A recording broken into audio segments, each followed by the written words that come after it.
your voltage having a maximum value at pi by 2 and your current will start flowing from pi by 2. Same way in this diagram, this is your voltage waveform and this is your current waveform.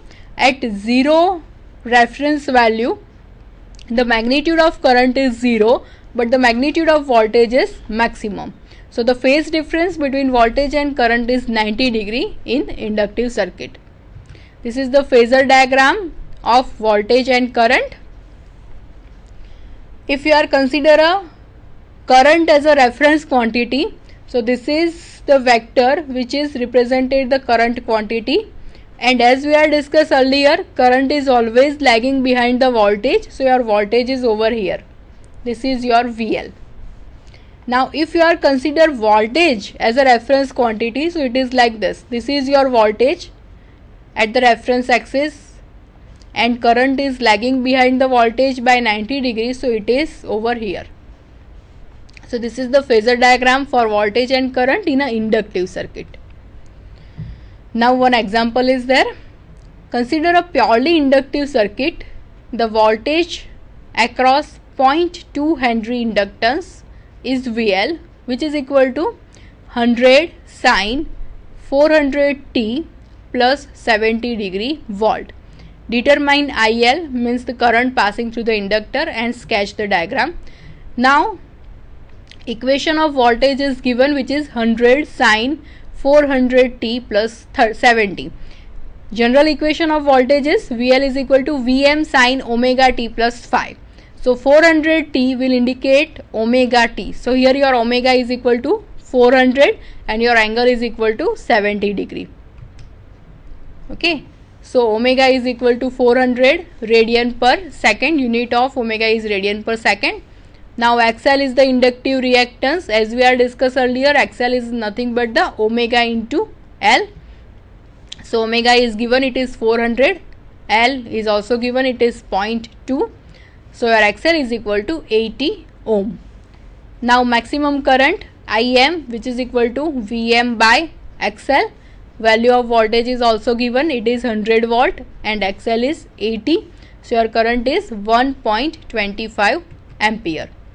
The current lags voltage by 90 degree. Therefore, IL is equal to 1.25 sine omega t, which is 400t, minus 20 degree.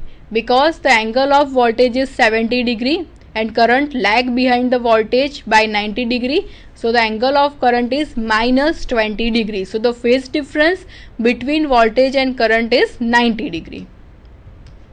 So this is the phasor diagram for given example. Here this is our voltage vector and the angle from the reference axis, it is 70 degree, which is given in the data, and this is the current vector. Here angle is minus 20 degree. So the total angle between voltage and current is 70 plus 20, so it is 90 degree. This is the alternating representation. Here it is the voltage vector and here it is current vector. Angle is 70 degree, so it is start from the minus 70 degree. This is the starting point, then goes to the certain value at 0 reference and then again goes to the maximum value back to 0. This is the current vector. It is start from minus 20 degree. So here it is 20 degree and the current vector start from this point. So it will give you the angle of minus 20 degree and this is give you the angle of 70 degree. So the total phase difference between these two is 90 degree. So from this both the diagram you can say that phase difference between voltage and current is always remains 90 degree if the circuit is purely inductive circuit.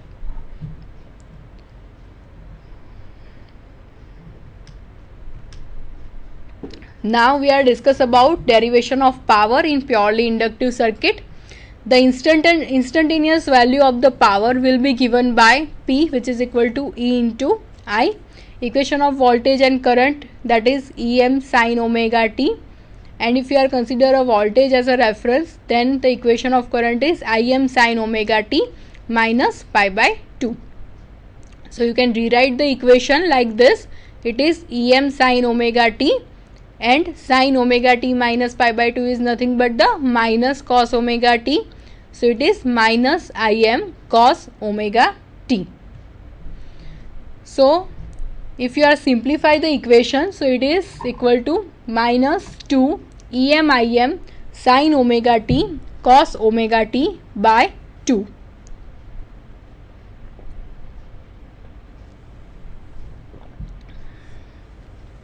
Now as we know, 2 sin omega t cos omega t is nothing but the sin 2 omega t. So you can rewrite the equation like this: Im by 2 sin 2 omega t, and negative sign as it is. Now same way in resistive circuit, change the value of omega t, you can get the different values of power. So for omega t is equal to 0, if you are kept here sin 2 omega t, and omega t is equal to 0 means it is sin 0, and sin 0 is 0, so your final answer is equal to 0. So when omega t is equal to 0, your power is equal to 0. And for omega t is equal to 45, again it is minus Im by 2. For 90 degree it is 0. For 135 it is Im by 2, and again for 180 your power is equal to 0. So the average power throughout the cycle is 1 by t integration minus Im by 2 sin 2 omega t. T is the time period, which is 2 pi. So you can rewrite the equation like this: Im by 8 pi cos 4 pi minus cos 0. So your final answer is equal to 0. So it will indicate that the average power in purely inductive circuit is always 0. Now purely capacitive circuit, we are consider one circuit in which only capacitor is connected and applied voltage V, which is equal to Vm sin omega t. As we know, the current passing through the capacitor IC depends upon the rate of change of voltage with respect to time. So it is equal to C into dVc by dt, where Vc is the voltage across capacitor. Now we will derive the relationship for voltage and current in purely capacitive circuit. Now as we know, current of the capacitor is proportional to the rate of change of voltage. So it is like this: IC is equal to C dVc by dt, and mathematically if we are considering the voltage as a reference, then Vc is equal to Vm sin omega t. So IC is equal to C dVc by dt. Equation of Vc is Vm sin omega t. So it is equal to d by dt Vm sin omega t. Again Vm is the constant, so differentiation of sin omega t is omega into cos omega t. So your final equation is omega c Vm cos omega t.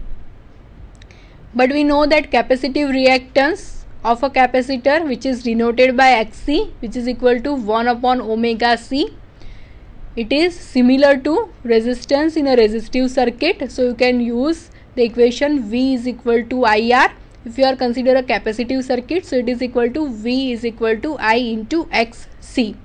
So you can use this relation for this. Xc is equal to 1 by omega c. So our equation is like this: it is omega c Vm, Vm is the maximum voltage, is equal to Vm by Xc. Now Vm by Xc is nothing but the current passing through the circuit, so which is equal to Im. Again cos x is equal to sin x plus 90 degree. Substitute this relation in the above equation. So your equation is like this: Ic is equal to Im sin omega t plus 90 degree. Now we are assuming that the voltage across capacitor Vc is equal to Vm sin omega t, and current from the capacitor Ic, which is equal to Im sin omega t plus 90 degree.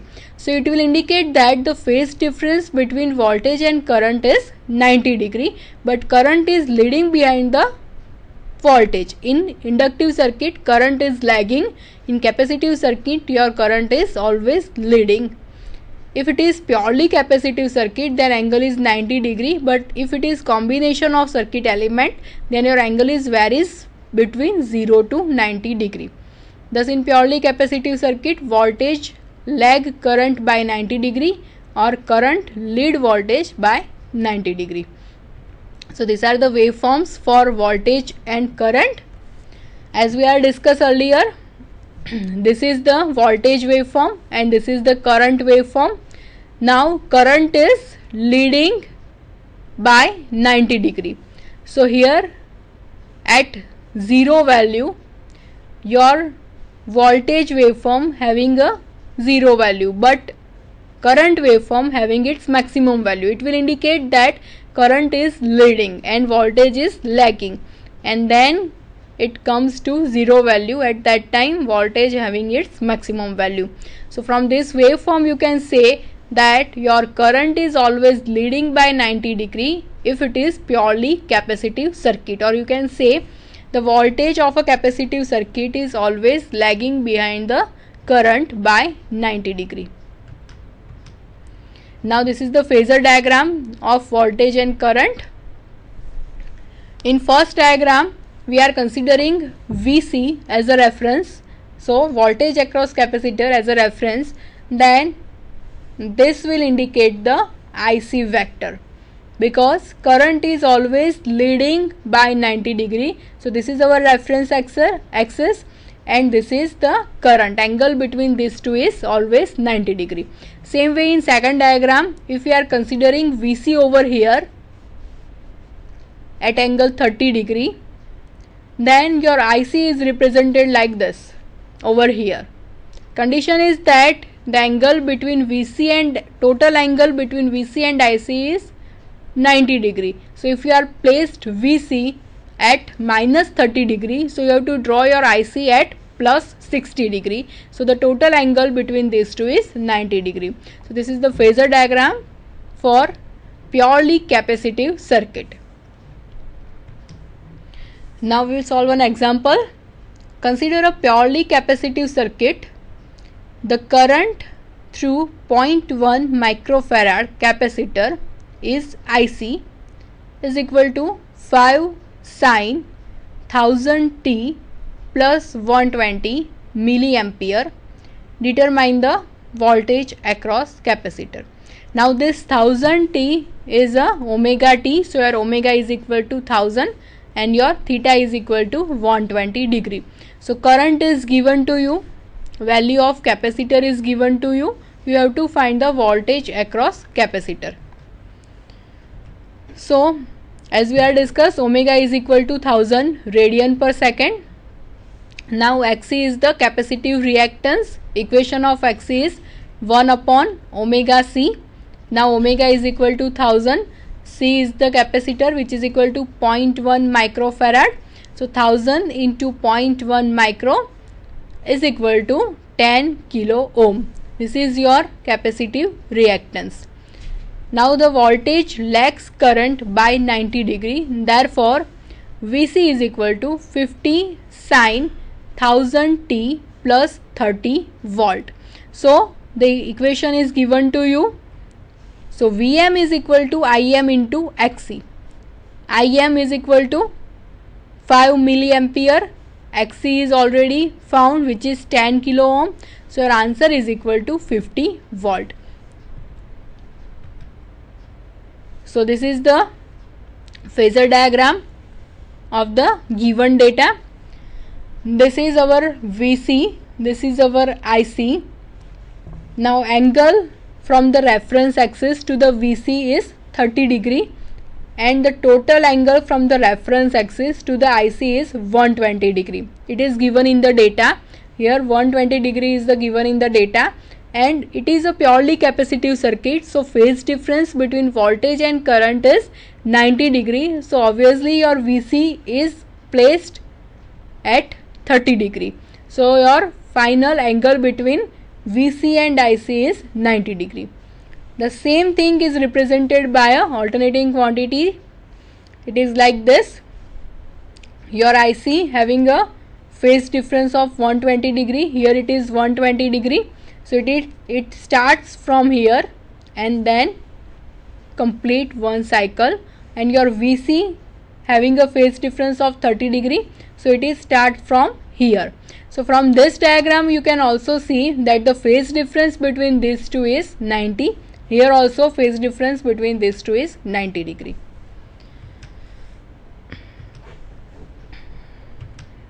Now next example. Find a current flowing through a coil having negligible resistance and inductance of 40 millihenry when connected to a 230 volt 50 Hz supply. What value will the current attain if the frequency is increased to 100 Hz and increased to 70 Hz? So in this data, the value of inductor is given to you, it is 40 millihenry. Applied voltage is also given, it is 230 volt. Frequency also given, it is 50 Hz. And you have to find the value of current if the frequency will change. Initially the supply frequency is 50 Hz, then you are change it from 50 to 100 Hz or 50 to 70 Hz, then how the current will affect by the change of frequency, that you have to find. Now L is given, which is 40 millihenry. XL is the inductive reactance. Equation is 2 pi FL, which is equal to 12.56. Now the current passing through the circuit, which is equal to V by XL. Applied voltage is given, which is 230 volt. XL is known, which is 12.56. So your final answer for current is 18.31 ampere. Now we are changing the frequency from 50 Hz to 100 Hz. So again XL is equal to 2 pi FL. Now instead of 50 Hz you have to consider your F is equal to 100 Hz. So your XL is equal to 25.12 ohm. Same way current passing through the circuit, which is equal to V by XL. V is equal to 220 and XL is equal to 25.12. So your final value of current is equal to 9.156 ampere. Now again we are changing the frequency from 100 Hz to 70 Hz. So again F is equal to 70 Hz. So your value of